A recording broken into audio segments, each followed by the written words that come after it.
Guys, so I have been needing to film this car and film it, and I filmed it for Ignition, and then I was like, I must do it for my channel, for you guys, and for whatever reason this week has just been a bit of a shit show, so I haven't gotten to it. And then I realized today, like, I have to get it done today. I'm on my way to Franschhoek though now. Guys, it is 4 degrees Celsius in Franschhoek, a maximum of 4 degrees. That's what it's going up to today. Pouring with rain, and I'm going to do a wine tour in a tuk-tuk. My friend's 40th.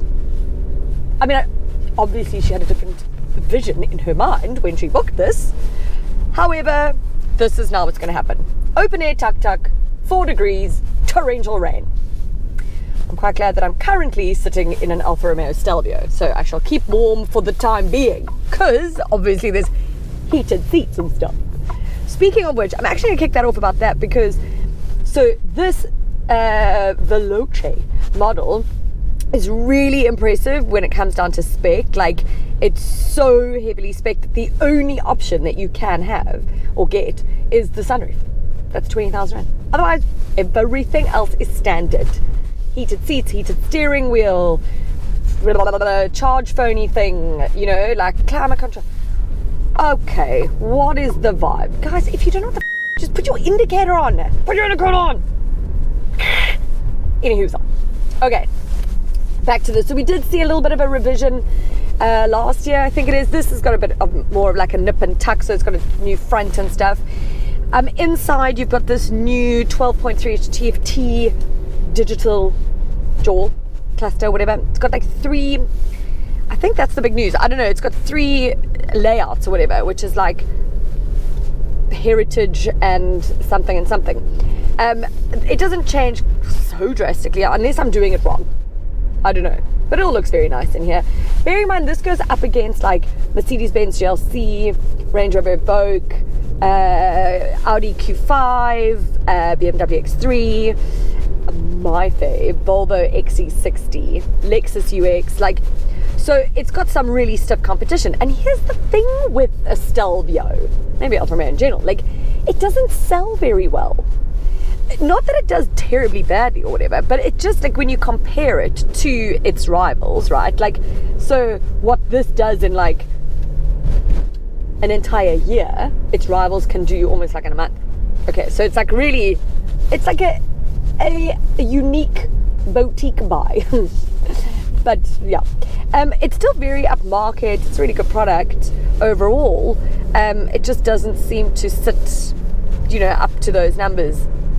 I don't think that sentence made sense, but I feel like you know what I mean. What hasn't changed is the engine. It's still the 2-litre 4-cylinder turbo. You're getting 260 kilowatts per hour and 400 newton meters of torque. There's a nippy little thing. And here's one thing that it can take above all its rivals is its dynamics. It is one of the most dynamic cars within the segment. It's super engaging to drive.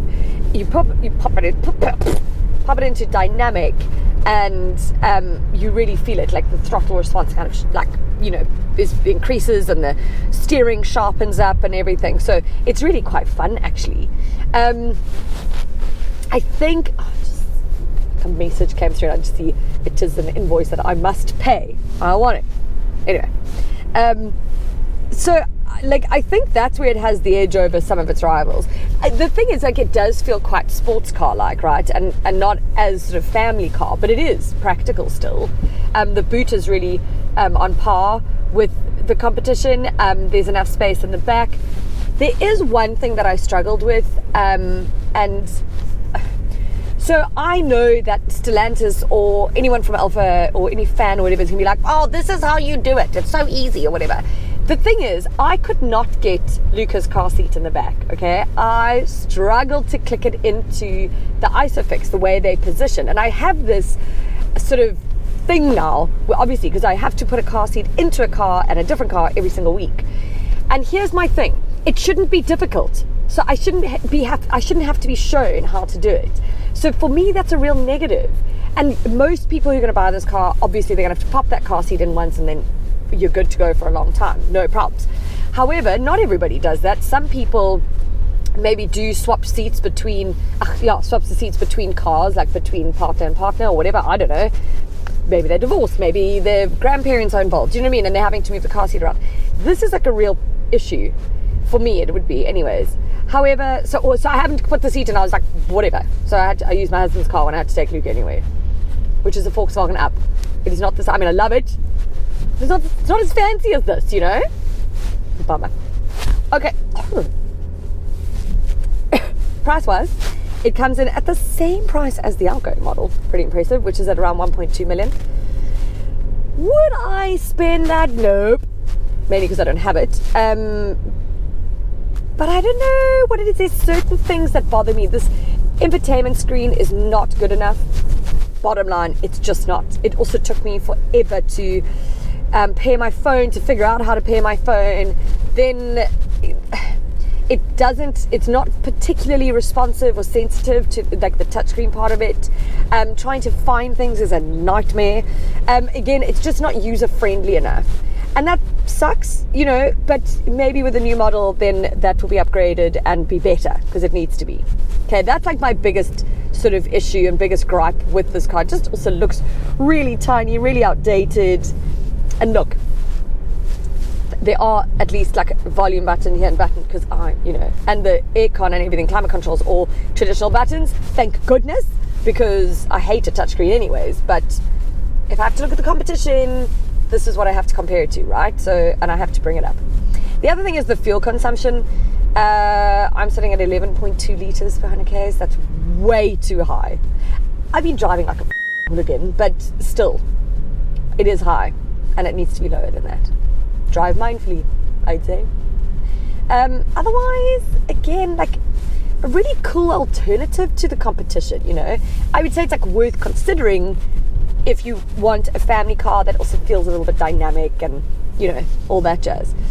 Or you could be like this quid in front of me who's driving at 40 km an hour. Just move. No. Oh, someone drove into a pole there. Looks like they just left it there. Maybe a little bit of a drunk night. Don't drink and drive.